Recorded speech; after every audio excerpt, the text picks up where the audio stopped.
আফিফ হোসেন একই সাথে নিজেদের নিয়ন্ত্রণে থাকা ম্যাচটায় ডুবালেন বিশ্বকাপের আগে, তাই দলের পরীক্ষায় অকৃতকার্য এই ব্যাটার। অথচ এই জায়গায় যোগ্য জায়গা পেতে পারেন সাব্বির রহমান, শেষ দিকে পূরণ করতে পারেন ফিনিশারের রোল। আফিফ হোসেনের বদলে সাব্বিরের সুযোগ নিয়ে থাকছে প্রতিবেদন।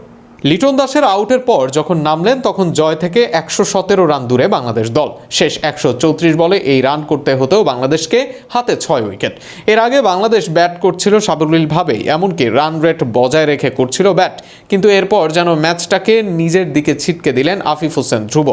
আফিফ যখন ফিরে গেলেন 41তম ওভারে বাংলাদেশের রান 184, অর্থাৎ 13 ওভার ব্যাট করে আফিফ হৃদয় পার্টনারশিপ করতে পেরেছেন মোটে 52 রান।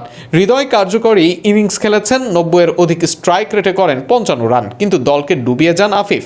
49 বলে করেন মাত্র 27 রান, অথচ স্পিনে পারদর্শী এই ভূমিকায় দলে নেওয়া হয় তাকে, কিন্তু সেই স্পিনেই আফিফ ভুগেছেন, এমনকি এই স্পিনেই হয়েছেন আউট। এদিন বাঁহাতি স্পিনার লেনক্সের 13 বলে আফিফ করেন মাত্র 5 রান, অথচ বাঁহাতি স্পিনের বিপক্ষে তারই সবচেয়ে আগ্রাসী হওয়ার কথা। অফ ব্রেকে ফক্সক্রাফটের বলে 9 বলে করেছেন মোট 4 রান। ম্যাচ হারার বড় দায় তাই বর্তাবে আফিফ হোসেনের উপরেই, অথচ এই জায়গায় সাব্বির রহমান হতে পারেন দারুণ সমাধান। স্পিনে সাব্বির কার্যকর, তার প্রমাণ দিয়েছেন বহুবার।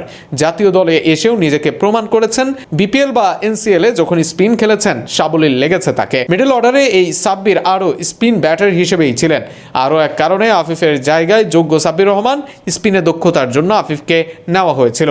স্পিনে আফিফ ভালো করেননি গত ম্যাচে, একই সাথে শেষ দিকে যে আফিফ ভালো ফিনিশার নন সেটাই প্রমাণিত, আর সেই কাজটাই করতে পারেন সাব্বির রহমান। মাহমুদুল্লাহ নেই দলে, জাকের আলীও পড়েছেন বাদ, কার্যত ফিনিশার নেই বাংলাদেশে। মিরাজ রিশাদের কাঁধে ওঠে সেই দায়িত্ব, যারা মোটেও প্রস্তুত নন এই দায়িত্ব নেওয়ার জন্য।